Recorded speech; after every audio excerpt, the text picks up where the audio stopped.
Buenas noches, doctor, compañeras.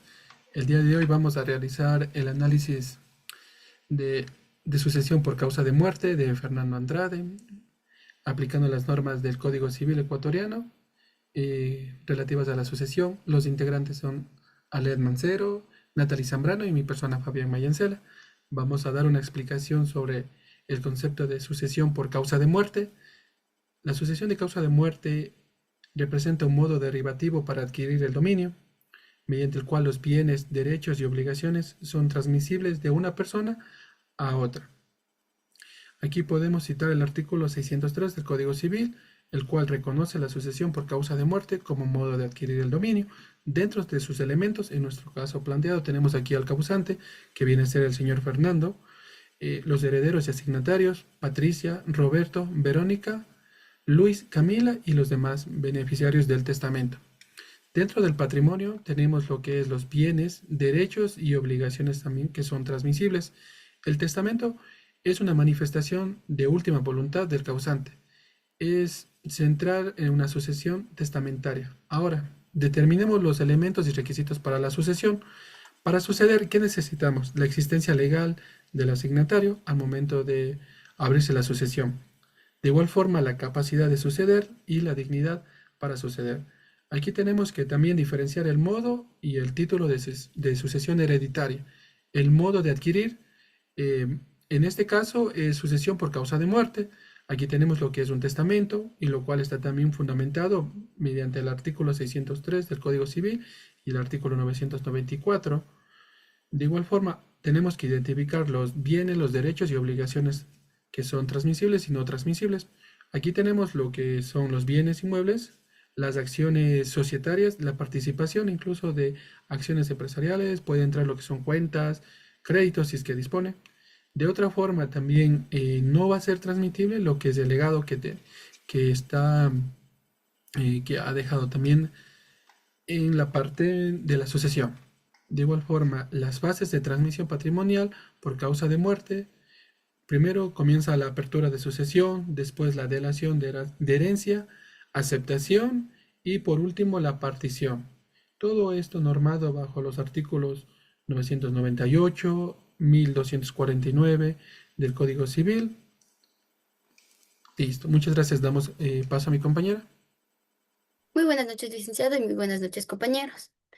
Para continuar con el análisis, logramos identificar dentro del testamento de Fernando Andrade a los sujetos de asignaciones, donde se establece a Roberto como el heredero universal de la mayor parte de los bienes y a su nieto Daniel como legatario de un inmueble en específico, y al doctor Mauricio Paredes actuando como albacea. Podemos observar en el testamento eh, que existen ambigüedades cuando el testador dispone de la mayor parte de sus bienes. Los métodos de interpretación judicial tienen un límite legal, por lo tanto, la voluntad del testador no es válida, porque vulneró de forma directa a las asignaciones forzosas, al omitir a Verónica y al asumir que la legítima de Camila ya está cubierta con la donación entregada en vida. Y por otro lado, como señala Fabián Elorriaga de Bonis, la protección de los legitimarios no es absoluta y puede verse limitada por su conducta respecto al testador. Y sin embargo, en este caso, el desheredamiento de Luis es completamente inválido, a pesar de que el causante alegue que hubo un abandono familiar. Y esto se debe a que en los artículos 1230 y 1231 exigen cumplir ciertos requisitos específicos y al no existir pruebas que respalden este abandono, Luis seguirá conservando sus derechos hereditarios.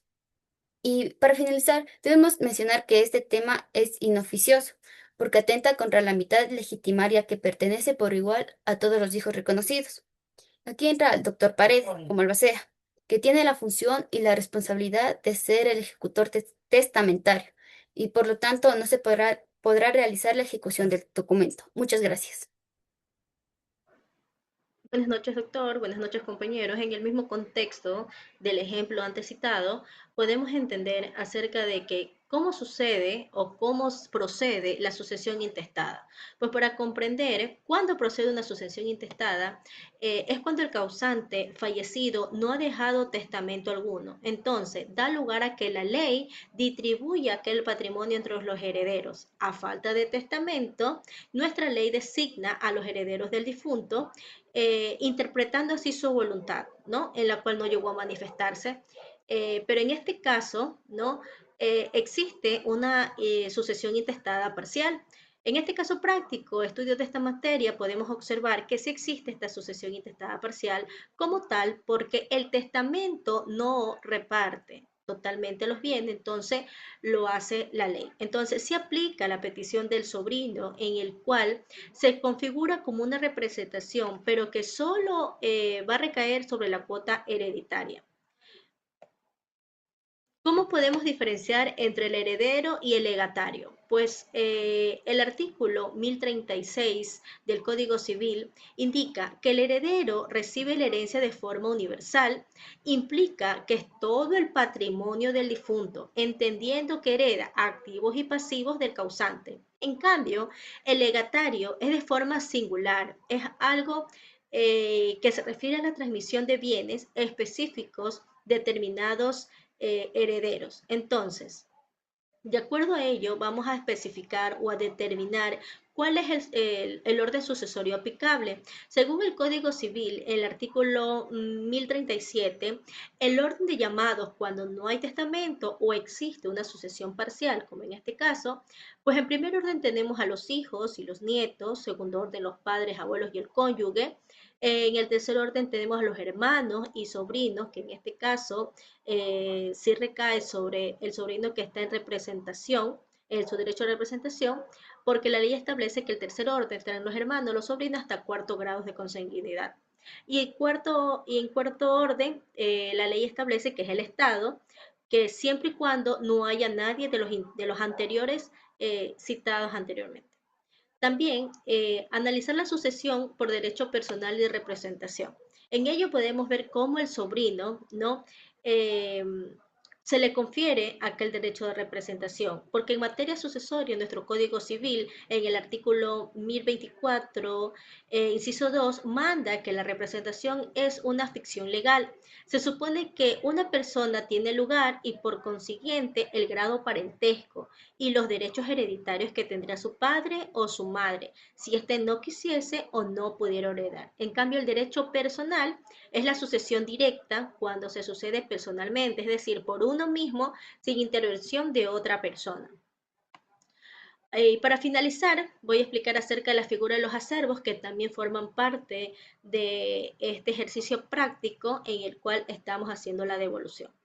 Tenemos que comprender que los acervos le llamamos a toda esa masa o conjunto de bienes que ha dejado el causante, el cual tiene valoración económica respectiva. A estos acervos se los va a dividir en real e imaginario. Entonces, los acervos reales son todos aquellos bienes tangibles en los cuales son susceptibles a cuantificación matemática, o sea, van a tener ese valor económico. Pero dentro de este concepto se van a dividir en tres categorías: los acervos común, líquido y líquido, considerando el acervo partible como el acervo ilíquido.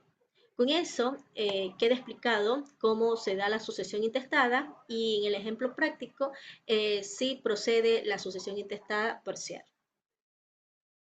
Gracias, compañeros, gracias, doctor. Muchas gracias. También dentro de esto también tenemos que tomar en cuenta las donaciones, la cual está en el artículo 402. Manda la ley que la donación es un acto por el cual una persona transfiere gratuitamente e irrevocable parte de sus bienes. En nuestro ejemplo práctico tenemos que Camila eh, recibe una donación, entonces esto también vendría a ser parte del conflicto que viene aquí en esta sucesión, porque si la ley determina que esta donación no cumple con todo, esta también vendría a ser parte de lo que anteriormente Natalie nos compartía acerca de los acervos y también lo que es su cónyuge, lo cual primero tendríamos que hacer una liquidación de todos los bienes para en primera parte dar la parte que le corresponde a su cónyuge. Una vez de esto podemos hacer lo que es lo que vendría a ser a los herederos y a los legatarios. Eso en cuanto podríamos concluir. Muchísimas gracias.